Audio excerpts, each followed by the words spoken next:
12 horas e 30 minutos, estamos de volta aqui na nossa 610, a nossa Super Piratininga para vocês. E hoje, com um prazer muito grande, entrevistando a diretora e a coordenadora da Escola de Enfermagem Benedito Meirelles, que está comemorando 40 anos, Rose. 40 anos de escola. Tá pegando a Rose aí ou ela tem que vir mais pertinho? Tá certo? 40 anos já em Guará. 40 anos. Esse ano? Esse ano, 40 anos. Nós vamos comemorar no aniversário do Benedito, né? Que é em outubro. Em outubro. É, porque na verdade a escola 12 de março, que ela passou a ser Benedito Meirelles no prédio onde ela está. Sei. Ela já existia dentro da Santa Casa. Conta como é que começou essa história. A escola de enfermagem começou assim, havia uma necessidade de treinar os funcionários da Santa Casa. Então, porque era enfermeira quem tinha dom, né, naquela época. Exatamente. Não é isso, Elisa? Sim. Não tinha escola, não tinha ensinamento, né? E aí o que aconteceu? Já em 75 já havia escola de enfermagem no Brasil, né? Mas os auxiliares, aquelas pessoas que ajudavam na Santa Casa, não tinham uma formação. Assim começou uma escola meio técnica, né? Então, primeiro eram as freiras, né? Berçaristas, eles formavam berçaristas, né? As auxiliares, as pessoas para ajudar nos cuidados, né? Isso foi em 75. Dr. Sete, Dr. Domeville, o próprio Dr. Vital Brasil ajudou também muito no começo disso. Quando foi em 77, aí a família Meirelles doou o casarão, né, para que fosse feita a escola de enfermagem mesmo. Que maravilha. Né? E aí sim ela começa em 77, a primeira turma nessa configuração formou em 78, e aí estamos há 40 anos nesse casarão, nesse objetivo de Benedito Meirelles. E claro, modernizando com técnicas e tudo. Para quem não se lembra, as Santas Casas, quem trabalhava mais eram as irmãs de caridade, como chamavam. Sim, elas começaram com as irmãs de caridade. Por isso que algumas pessoas confundem um pouco o que é a Irmandade, Senhor dos Passos, o que é o trabalho das irmãs de caridade. São duas coisas diferentes. Irmandade é instituição. Irmandade são irmãos beneméritos que se juntaram no começo do século, no caso da Santa Casa, e montaram uma estrutura de atendimento. Quem atendia? Quem cuidava? As freiras e os médicos. Né? Certo. E aí, ao longo do tempo, isso virou uma instituição. E para quem não sabe, a instituição é filantrópica, né? A Santa Casa de Misericórdia de Guaratinguetá. É filantrópica, a escola também é filantrópica. Ela tem uma filantropia diferente da Santa Casa em percentual, mas ela, por lei, ela tem 20% de bolsa de estudo para os alunos. Total 100%? Não, eu posso dividir. Elas podem ser 100% e completar com 50%. Perfeito. E você faz... como é que a gente entra na escola? Mas aqui quem vai falar é a Elisângela para mim. Ela vai falar do currículo. Isso, primeiro, do currículo, exatamente. Eu perguntei como é que está o currículo hoje, porque a enfermeira hoje, você fez uma escola de enfermagem, uma faculdade de enfermagem, é quase uma medicina, né, Elisângela? Na verdade, o curso de graduação é um curso que todos que são da área sabem, é para o cuidar, né? É diferente do médico, porque a nossa formação é exatamente o cuidar. Então, assim, lá na escola, o nosso curso tem duração de 2 anos e são divididos em 4 módulos. Aqui na Benedito Meirelles. No Benedito Meirelles.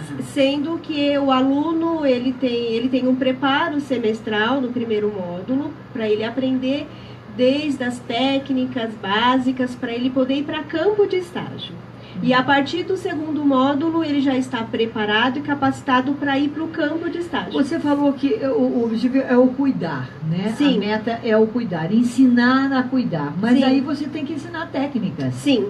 Então tem noções de anatomia? Sim, então no primeiro módulo eles aprendem anatomia, microbiologia, eles aprendem ética, que é muito importante na nossa área, que carregamos para o resto das nossas vidas. Eles aprendem as técnicas básicas, como aferir uma pressão, como eles darem um banho no leito, realizarem um curativo. São as técnicas, que eles aprendem. Isso no primeiro módulo? No primeiro módulo. Aí eles vão para campo de estágio. Logo de cara? Sim, mas eles já estão preparados porque eles têm aula práticas na escola. Os professores treinam para que eles não sejam despreparados. Aí eles vão para campo de estágio na Santa Casa de Guaratinguetá. E lá eles vão realizar as práticas que eles aprenderam na teoria, com os nossos docentes. E depois eles retornam para a escola, o estágio tem uma duração de uma média de 1 mês, eles retornam e aí eles começam a ter as disciplinas específicas do curso. São? Que eles começam a se identificar pelas áreas. Saúde do adulto, aprender a cuidar do adulto, que aí eles têm as noções das doenças, aprendem a cuidar do idoso, que aí eles vão para as instituições de longa permanência, realizarem os estágios lá. E eles aprendem também as noções de saúde pública, que aí eles vão para as UBSs para aprender a aplicar vacina, saber toda a rotina. A rotina e o que é a diferença de uma saúde de um da saúde de todos. Sim. Aprender um pouquinho sobre o SUS. Aprender um pouco o SUS. Então, pelo que eu estou percebendo, Elisângela, é muito mais prática essa escola do que teórica. E eu estou gostando disso. Na verdade, ela é muito... É muito prática, mas a gente tem a teoria, porque é importante, o aluno ele tem que saber a teoria para ele poder fazer com segurança. Então, assim, a cada 2 meses eles ficam na teoria e vão para a prática. Então, aí depois eles vão ter disciplinas específicas como saúde da mulher, saúde da criança e pronto-socorro, que atualmente é realizado na cidade de Lorena, mas acredito que futuramente voltaremos para Guaratinguetá. Tudo indica que o pronto-socorro talvez possa voltar lá para Santa Casa e volta... Sim, né? Com certeza, estamos esperando. Só para esclarecer, existe uma regra para tudo isso, essa contagem de horas de estágio e teoria. Então, toda a escola técnica de enfermagem ela tem que ter 1.200 horas teóricas e 800 horas de prática. 2.000 horas. 2.000 horas para formação. Perfeito. Quando eu entrei na escola, logo no primeiro módulo havia um módulo de estágio, que a gente achou melhor que o primeiro módulo ele fosse mais embasado em técnicas, para que no começo do segundo módulo eles fossem para estágio. Não então, fosse tão cruzinho, né? Exatamente. Então as pessoas falam assim, nossa, mas por que às vezes eu tenho uma média de 20% de alunos? Então, por exemplo, se entram 50 alunos, 10 desistem. Né? No primeiro módulo. Eu tenho essa média. Você tem essa média? Tenho já há 5 anos eu conto essa média. E aí que a gente entra na história que você falou. 10 a 20% de desistência. De desistência. É a média das faculdades mesmo. Né? Porque é vocacional. Você não consegue, por exemplo, você fala assim, não estou fazendo nada, não estou estudando nada, vou fazer administração enquanto eu penso o que eu vou fazer. E você fica lá fazendo curso técnico de administração, papel, sai lá sem saber nada. No curso técnico de enfermagem não existe isso, Neuza. É verdade. Porque você não consegue, entendeu? Estudar aquelas matérias todas, e elas são muito rigorosas no primeiro módulo, que você tem que saber o que é o corpo humano, a dosagem dos medicamentos. Então tem cálculo de medicamento. A nossa escola é a única que ainda manteve a bancada desde a década de 70. Então tem a bancada. O que é essa bancada? Vou te contar. Segunda-feira começa, alunado. Isso aqui é uma banca? Fica tranquilo que vai dar tudo certo para todo mundo. Todo mundo já foi, já passou por lá. Então, como que seria tradicionalmente? Os alunos fazem a matéria de introdução à enfermagem, que é a técnica mais longa, é a matéria técnica mais longa. E ao final fazem uma prova teórica e recebem uma nota. Certo. A Benedito Meirelles tem como tradição a bancada. O que significa a bancada? Eles vão sortear uma técnica, então, o calçamento das luvas estéreis, por exemplo, né, que seja. E ela esse falou aluno bonito agora, não entendi o que ela falou, gente. Vamos botar a luva, vamos colocar as luvas. Calçamento das luvas estéreis. É que eu não sou da área, se você deixar, eu falo medir pressão, e é aferir pressão, entendeu? Então elas ficam loucas comigo. Eu ainda sou pior ainda, tira a pressão. Então tira, fica sem pressão. Então, ao longo do tempo, como eu participei já de 2 propostas de matriz curricular, eu acabei pegando um pouco o jargão delas. Certo, muito bem. Então aí o que acontece? O aluno sorteia a técnica e vai ter que demonstrar para uma banca. Ótimo, como na faculdade. Ótimo, como na faculdade. Exatamente. Perfeito. Então que bom que você manteve isso. Eu acho isso muito ótimo. E elas apoiadas pelas professoras. Eu sozinha não faço nada na escola. E elas acreditam que essa é uma técnica muito boa porque a enfermeira é como você disse, ele vai ter que estudar, ele vai ter que saber vai ter que saber, não adianta decoreba. Porque, por exemplo, sinais vitais, eu falava assim, só para ver se está vivo. Não, tem toda uma técnica para saber bom, pulsação, Agora que febre. teve morte cerebral, mas o coração tá batendo e eu falo, tá vivo, tá nada. Não é assim, professora? Sim. Maravilha. Então mantém a banca nisso. Mantemos a banca. Então é um momento de tensão para os alunos, né? Isso Porque no primeiro módulo. segunda-feira já. começa. Então é o final. Segunda-feira tem uma nova turma? Não, segunda-feira começa a banca. A banca? A bancada. Nossa, E deve aí tá eles todo ficam mundo nervosos. Essa é a primeira vez que eu tenho uma turma bem grande. Eu estou com 70 alunos, tivemos que dividir em 2 bancas. Então, assim, uma turminha boa. E é o que eu falo para você. Quando a gente começou, o perfil era bem hospitalar da matriz curricular. E aí, o que acontece? A gente tem uma população que está envelhecendo, né, Nilson? Você sabe disso, eu sei disso, todo mundo sabe disso, né? É, um ponto que... Exatamente, a gente está precisando, né, desse cuidado que a gente chama de home care. É. Então, essa matéria saúde do idoso é uma matéria que você fala assim, mas faz saúde do adulto. O idoso não é adulto? Não. Mas existe uma matéria em separado que o aluno estuda a saúde do idoso, especificamente. Uhum. Porque aí ele sai preparado para fazer um home care ou para trabalhar em instituições de longa permanência. Exatamente. Que é uma outra visão, é um outro comportamento, é um outro olhar sobre... E é uma área de trabalho que está crescendo cada vez mais, porque, como você falou, nós estamos envelhecendo muito. E trabalhar com idosos, professora, me conte uma coisa. Você já trabalhou com idoso? Já. Já, mas não necessariamente assim numa instituição de longa permanência. Certo. Quando eu trabalhava em São Paulo, muitos pacientes que internavam eram idosos. Eram idosos. Sim. É diferente. O que é diferente? Na prática. Agora eu vou perguntar para ela. Na verdade, assim, tudo é mais sensível no idoso, né? Eles descompensam muito rápido e eles demoram mais para voltar ao normal. Então, tudo é mais difícil. Até para um próprio profissional técnico, funcionar uma veia de um idoso é mais delicado. Muito. A pele é fininha, exatamente. É frágil, na verdade. Tudo. Então, assim, lidar com o idoso requer muita paciência. Porque é no tempo deles, não é no nosso. É verdade. Até para o levantar, para o caminhar é diferente. Tem as limitações. No pegar. Sim. Eu já vi muitos idosos e presenciei marcas de mão aqui. É maus tratos. Não, nem foi maus tratos. Foi falta de jeito de pegar, porque o idoso, né? Sim, tem todo cuidado. É por isso que existe a disciplina Saúde do Idoso para capacitar os nossos alunos a lidar e cuidar desses idosos. Você sabe que eu tenho um xodó tremendo com essa história, porque eu cuidei de mamãe até os 99 anos de idade. E fui aprendendo na prática, porque eu não sabia de nada. Né? Eu não sabia, eu perguntava para eu enlouqueci os médicos amigos, que você não imagina. Eles mudaram até de telefone, falaram, me dá sossego. Mas você sabe que isso não é uma dúvida só sua.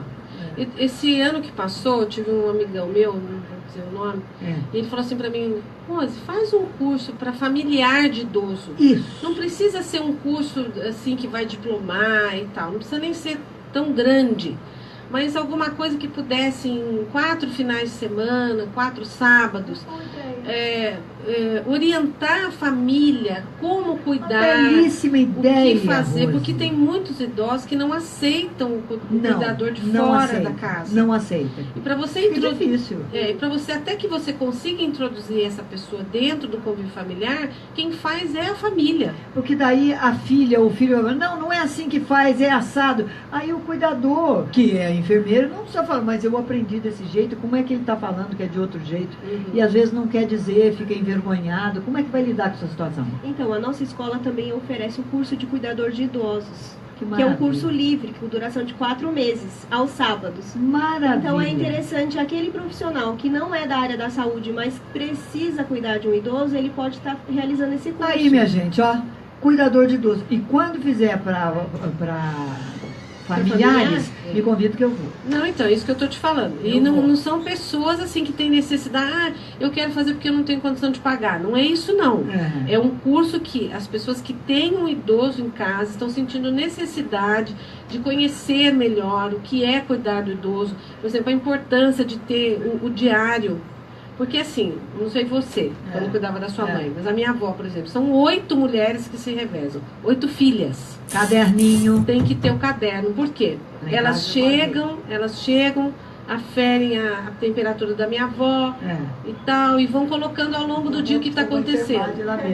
Aí o que acontece? Quando a minha avó vai ao médico, elas levam o caderninho, porque até que uma conte para outra o que foi. Tal hora comeu tal coisa, tal hora fez xixi, cocô, tal hora dei não banho. Comeu, sentiu dor de cabeça. Então, essas coisas que são muito simples da gente explicar, são importantíssimas no cuidado do idoso, quando ele não é acompanhado por uma pessoa qualificada na área de saúde. Né? Então, eu estou pensando, vamos ver se eu consigo fazer um condensado disso. Eu acho que vale muito, muito bom, principalmente para essa aceitação.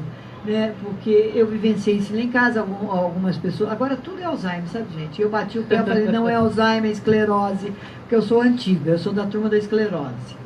E foi uma esclerose mesmo que mamãe começou a ficar débil ou debilidade senil depois dos 90, né? Então já era mais para lá do que para cá e foi a memória indo lá para trás. E tinha um lá em casa que não aceitava. Eu falei, olha, sinto muito. Mamãe, eu falei, ele não sabe nem que você é filho dela ou filha dele. Pode parar com isso. Olha, já disse o doutor Luciano Mouravalli, que me corrija a Elisângela. Alzheimer não é uma doença que começa aos 90, nem aos 80. Alzheimer é uma doença que começa cedo. Então presta atenção. Se você ainda não é um velhinho e tal, e começa a esquecer muito as coisas, existem, assim, vários sintomas que vão acontecendo a partir dos 50 anos. E aí essas pessoas começam a ter... Porque as pessoas acham... Quando começou, 80 anos, começou com Alzheimer. Não é outra coisa. Não é. Então, por isso que... É esclerose mesmo, a nossa antiga, né? Demência senil. Demência senil, debilidade senil. Faz parte do processo da idade. Faz parte, todos nós vamos ficar. O Gagá eu já tô. Agora, eu tenho mais probabilidade de ficar com Alzheimer do que com esclerose, não é verdade? Você acha, Nilza? Eu acho. Eu tenho 60 anos, então se der algum tilt no meu cérebro, como é que vai ser? Né? Você tem que começar a prestar atenção nos sinais agora. Bom, não me pergunte o nome que eu não guardo, mas isso é desde sempre. Faz parte, né? Olha, eu adorei essa história de fazer uma escola para familiares. Adorei. Um curso rápido, né? Curso rápido. Vou ver se eu atendo esse meu amigo querido, ele sabe quem é. Seu amigo, e vai atender muitas famílias que estão angustiadas. Como contratar, como fazer uma escala de profissionais, contratar um profissional, uma enfermeira, para passar uma vez... aprender algumas dicas, não é, professora? Porque a gente não sabe nada. Né? Às vezes é tirar o idoso da cama, não sabe fazer, machuca, cai, tem quedas que acontecem. Bom, eu arrumei 2 hernias de disco nessa brincadeira, mas não tem importância, eu faço tudo de novo se tiver que fazer, entendeu? Mas né, porque pegar é pesado, mas tem jeito. Tem um jeito de técnica. Né?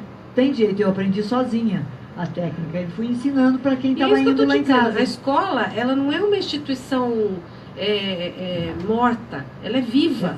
Então o que acontece? O que acontece? Hoje é um curso de cuidador de idosos, amanhã é o curso de neo. Pessoal, fica tranquilo que com essas novidades que vão acontecer. Neonatologia, cuidar de neném. De neném. A neném eu tenho medo, muito frágilzinho. E você sabe que tem uma coisa bastante boa que vai acontecer nos próximos 60 dias. No hospital infantil, talvez lá.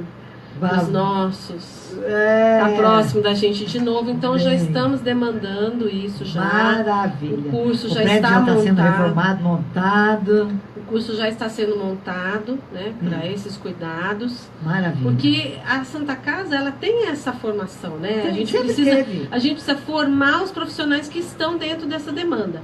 Então, o cuidador de idosos, esse cuidado com a criança, o próprio curso de instrumentação cirúrgica que já está saindo também.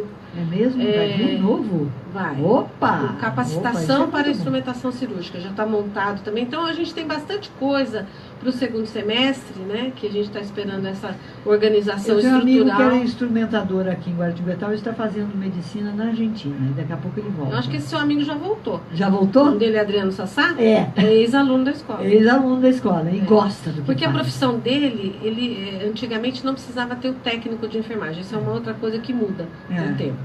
Então o que aconteceu? Os instrumentadores cirúrgicos, ele foi aluno Benedito, se formou como instrumentador, instrumentou a vida inteira como médico, e o próprio Corém agora exige que todos esses profissionais tenham enfermagem. Então ele teve que voltar a Benedito para fazer o técnico de enfermagem. Meu Deus. Então agora ele tem 2 formações e daqui a pouco ele é médico também. Daqui a pouco ele é médico de novo. Escute uma coisa, você quando chegou em Guará, você viu que nós temos agora, nós somos referência em queimados? Você que trabalhava com queimados? Sim. Bom, né? Inclusive, a enfermeira que é responsável lá da Santa Casa, ela é nossa docente. Opa. Ela trabalha na Santa Casa e ela é nossa professora, muito conceituada. Meninas, eu quero agradecer a vinda de vocês aqui. Você viu que a prosa rola, né? Nossa, eu achei que ia demorar, foi rápido. Não, rápido. A gente tem muita coisa para falar. Mas agora me conte uma coisa, vamos na prática assim, administrativa. É um vestibular ou 2 por ano? Então, como é que faz para eu entrar? Nós não temos vestibular. Não, né? Então, quais são as exigências? A pessoa tem que ter o 2º grau completo ou se formar no 2º grau junto com a escola técnica. Não existe formação de técnico sem que o 2º grau esteja completo. Então, para explicar em palavras que sejam fáceis. Você está no 2º ano do seu ensino médio, você pode ser aluno Benedito. Porque quando você se formar, você vai estar com o seu 2º grau completo junto com o técnico de enfermagem. Então, acima de 16 anos, estar cursando o 2º ano do ensino médio ou já ter terminado, CPF, RG, comprovante de endereço, e você faz a sua inscrição. Concurso de bolsas, a partir do 2º módulo, por causa daquilo que eu expliquei para você. A gente precisa fazer uma aferição do aluno primeiro, para saber se ele tem essa competência, para depois você congratular com uma bolsa, né? Então, a gente precisa disso, saber se aquele aluno vai, porque às vezes você vai dar uma bolsa para um aluno que começou, como eu te disse. Sim, aí você perde 20% dessas bolsas, que você tem que fazer um processo seletivo naquele aluno que não quis saber de nada nos moldes do MEC, entendeu? Porque eu não posso pegar uma pessoa e falar assim, você é bonitinho, vem cá, vou te dar uma bolsa. Não. Eu tenho todo um processo rigoroso que o MEC determina, como é feita essa bolsa, as entrevistas com a assistente social, a documentação que você tem que trazer. É um processo longo, ele dura quase 35, 40 dias. Poxa vida. É uma burocracia tremenda que atrasa a vida da gente. Fala a verdade. Podia ser mais fácil. Eu acho justo, porque você analisa o aluno como um todo. Né? Então, isso aqui é muito importante. E hoje, as inscrições já estão abertas. Para início em agosto. Então, hoje é o primeiro dia de inscrições abertas para o curso técnico de enfermagem. Nós vamos até o dia 30 de julho com as inscrições. 2 meses de inscrições 2 meses abertas. de inscrições abertas para começar no dia 1º de agosto as aulas. 1º de agosto. Período noturno, tem diurno, só noturno, tem só trabalho com noturno. Só noturno. Só noturno. Por que, Rose? Porque o povo trabalha também, né? Primeiro porque o meu aluno ele tem esse perfil. O meu aluno é um aluno que trabalha, né? Segundo porque a gente tem outras instituições que oferecem o curso na parte da manhã. Então, eu já tentei abrir já umas 2 vezes, né? E a gente não consegue um número suficiente de alunos para montar os cursos durante o dia. Talvez pelo próprio perfil. Eu não sei se você sabe, lá atrás, no início da Benedito, nós éramos escola do supletivo também. Então, o aluno que entrava no Benedito, ele fazia o ensino médio. O 2º grau. Então, isso ficou, né, na história da Benedito e a gente tem esse perfil de aluno. Eu tenho muita gente adulta que faz o curso. A gente pensa que é só jovem e tal. Hoje, eu tenho mais ou menos 30% de jovens entre 16 e 21 anos, tá? Depois eu tenho uma outra faixa etária que é entre os 25 e os 35 anos. E tenho as senhorinhas. Eu tenho, no semestre passado nós formamos 2 com mais de 50, né? Mais de 50? Sim. Mais de 50. Que maravilha. Pessoas olha só, que já trabalhavam, redescobrindo na vida. Sim, que bárbaro. Negócio muito bacana. Já trabalhavam em instituição de saúde muitas vezes, trabalhavam na limpeza, na cozinha. Vai subindo a vida. Gostaram do ambiente hospitalar e foram fazer a escola Benedito Meirelles. Nós adoramos. Venham todos. Venham todos. Professora Elisângela, agora me conte uma coisa. Como é que você ensina a paciência? Porque ser enfermeiro tem que ter uma paciência de Jó, não tem? Tem, sim. Na verdade. Isso, como é que faz? Porque às vezes a gente pega... é sempre a gente se colocar no lugar do outro. Quando você se coloca no lugar do outro, você consegue trabalhar um pouquinho melhor a paciência.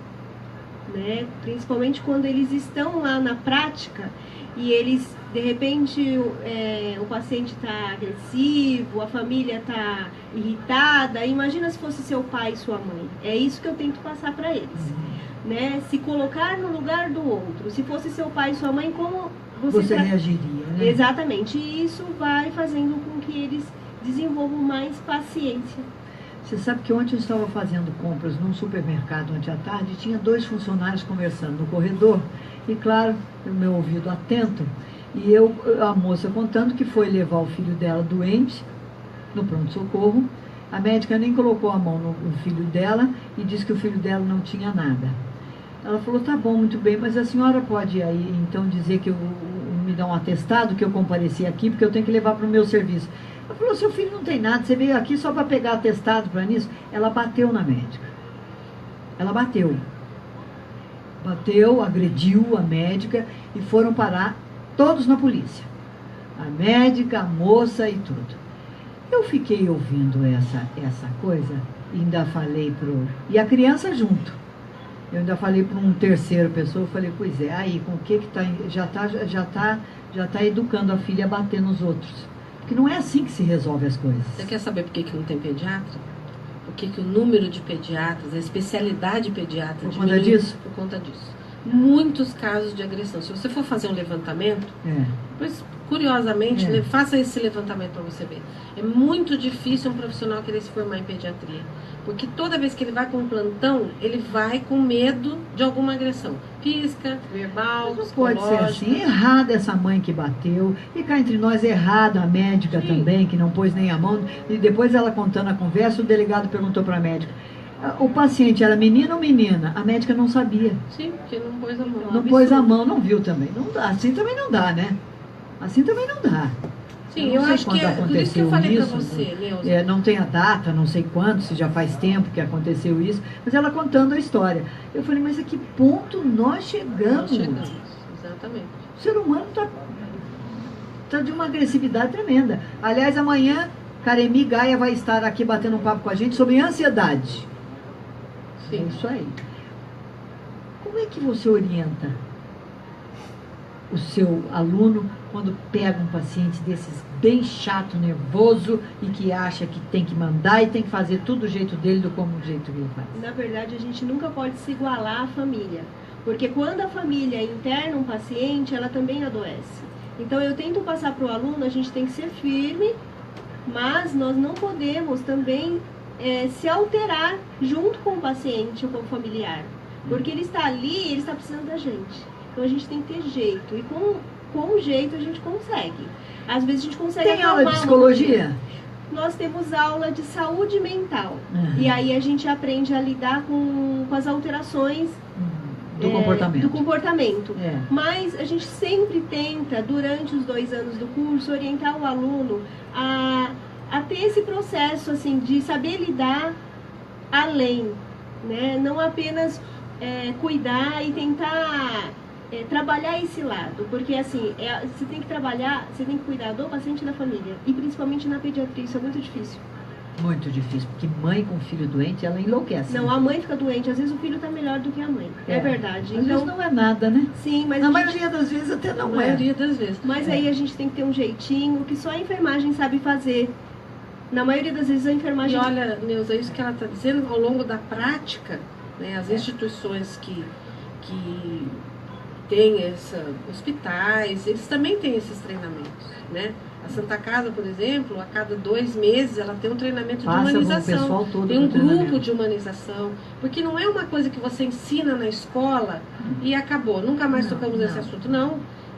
A disciplina que trata disso é a educação para o trabalho, né, dentro da grade curricular. E ela é uma disciplina que diz assim, qual é a sua postura? O que você tem que fazer? E fora essa disciplina, as outras de humanização, que a gente fala que é transversal no currículo, né? Então, a todo momento a professora está dizendo. Mas quando você entra no hospital, também existe um trabalho dentro do hospital, que são os grupos de humanização. Aí você fala assim, nossa, mas quando eu fui dar a primeira palestra, né, sobre humanização, eu falei assim, mas vou dar uma palestra de humanização para quem é da área de saúde, eu não entendi. Porque justamente isso que você está dizendo. Às vezes o dia a dia do enfermeiro, ele é tão pesado, ele é tão desgastante, né? Que ele começa a se blindar do sofrimento. Então aí você tem que voltar e resgatar isso que eles já traga esse sentimento de volta, né? Essa idealização da profissão, tudo isso a gente tem que despertar isso humanizar a todo momento novamente o profissional. No profissional. Você tem que fazer isso. É verdade. As pessoas falam assim, Inês, você é muito irritado, você é muito nervosa. Eu falei, não sou, eu sou indignada.